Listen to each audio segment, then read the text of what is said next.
So it's pretty clear SCHD has been getting a lot of attention over the past few months, but not necessarily for the right reasons. Investors are starting to get concerned about SCHD's poor performance so far in 2023. So now the question remains, is SCHD no longer the king of dividend ETFs? In this video, we're going to be answering that question, and I'll also be talking about what I'm personally doing with SCHD, as it currently makes up around 23% of my personal dividend portfolio. So why is SCHD such a popular dividend ETF? I'll go ahead and point out just a few of the reasons. If we look at the past 5 years, we can see the fund has performed extremely well, up over 42.3%, and over the past decade, again, has performed very well, up over 112%. Now, if you're watching this video, you're probably interested in dividends like me, so let's go ahead and point out some of the dividend stats. The fund has a much larger than normal dividend yield, sitting currently at about 3.74%, so a very nice starting dividend yield. But what I think is just as important as the dividend yield is going to be those dividend growth rates. So let's go ahead and jump over to dividends,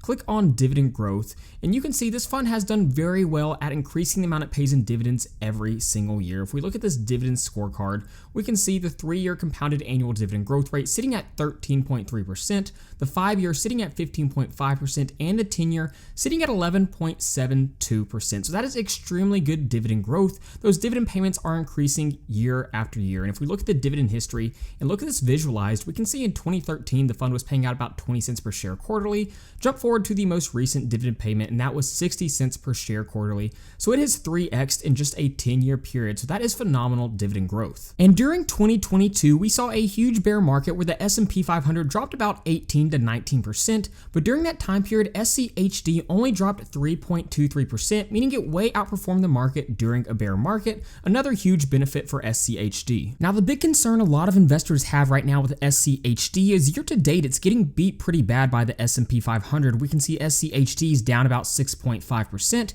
while the S&P 500 is up about 8.4%. Now, that is the price return, so to be fair, we do need to be looking at the total return to take dividends into account, but even then, we can still see it's being beaten pretty bad. So the question we need to answer is, why is this happening, and is it going to continue to happen? To dig into that question a little bit deeper, let's take a look at the S&P 500 year-to-date heat map. And just off a quick glance, there's obviously a couple of things that stand out. We have Microsoft and Apple, two of the largest companies in the S&P 500, both of them up over 30% year-to-date. Then the other tech companies have performed extremely well also. We can see a lot of green in the semiconductors. We have Google up almost 39%, Meta up over 105%, and then Amazon up around 37%, and Tesla up over 50%. But other than that, we can see there is a whole lot of red with a little bit of light green mixed in as well. If we come over here and look at the financials, we can see Visa and MasterCard both have performed pretty decent, up around 8%. But if we dig into some of the other financials, such as the capital markets, insurance, and banks,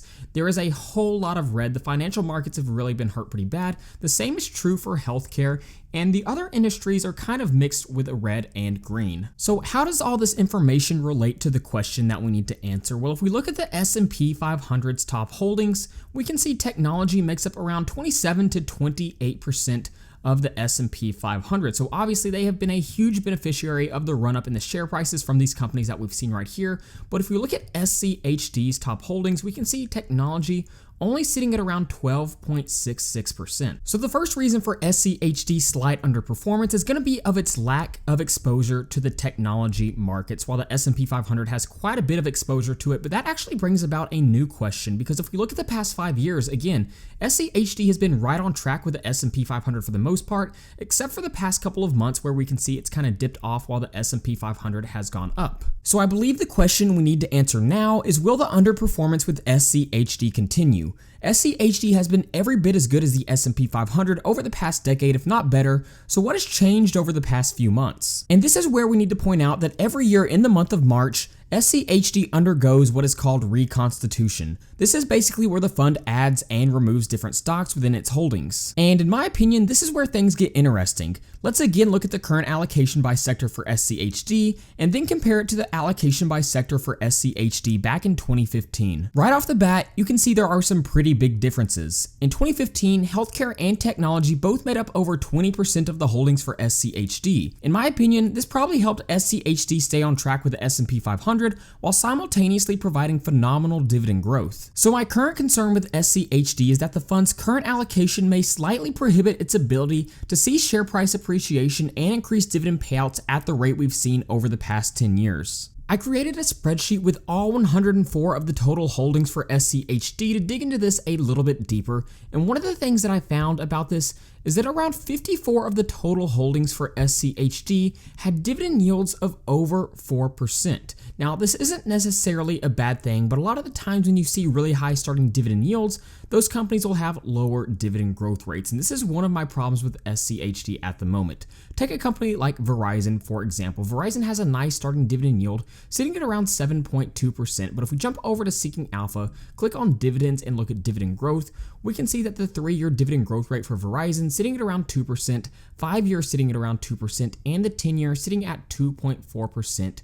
All of these dividend growth rates are actually below the level of inflation, meaning the amount Verizon is paying out each year is actually decreasing. So let me share some final thoughts on the current state of SCHD. I know it probably sounds like I've been pretty critical of the fund in this video, but overall I still think it's one of the best dividend ETFs out there. My only critique for this fund is that I think it would be wise for them to consider reverting back closer to their old sector allocation like in 2015 and increasing their stake in technology and healthcare. This would slightly decrease the current starting dividend yield, but I believe it would allow them to see more share price appreciation and dividend growth long term. Full transparency as always, I put my money where my mouth is. SCHD currently makes up around 23% of my current dividend portfolio, and the beautiful thing about operating your own portfolio is you can make sure you get the exposure you want to any holding or sector. For example, while SCHD doesn't provide the exposure to technology that I want, I currently have Microsoft as my second largest holding in my portfolio, and it's a holding that I'm currently up around 18 to 19% on. Overall, I'm completely fine with SCHD being the largest holding in my portfolio, but if it starts to trend away from holding quality dividend growth companies, I may consider adding other dividend ETFs to my portfolio that focus more on dividend growth. I'll leave a link in the description to a video I made on good dividend ETFs not named SCHD. If you'd like to use any of my spreadsheets, then you can head over to my Patreon page and join a community of like-minded investors at the link in the description. So that being said, thank you guys so much for watching, and please don't forget to like and subscribe to the channel.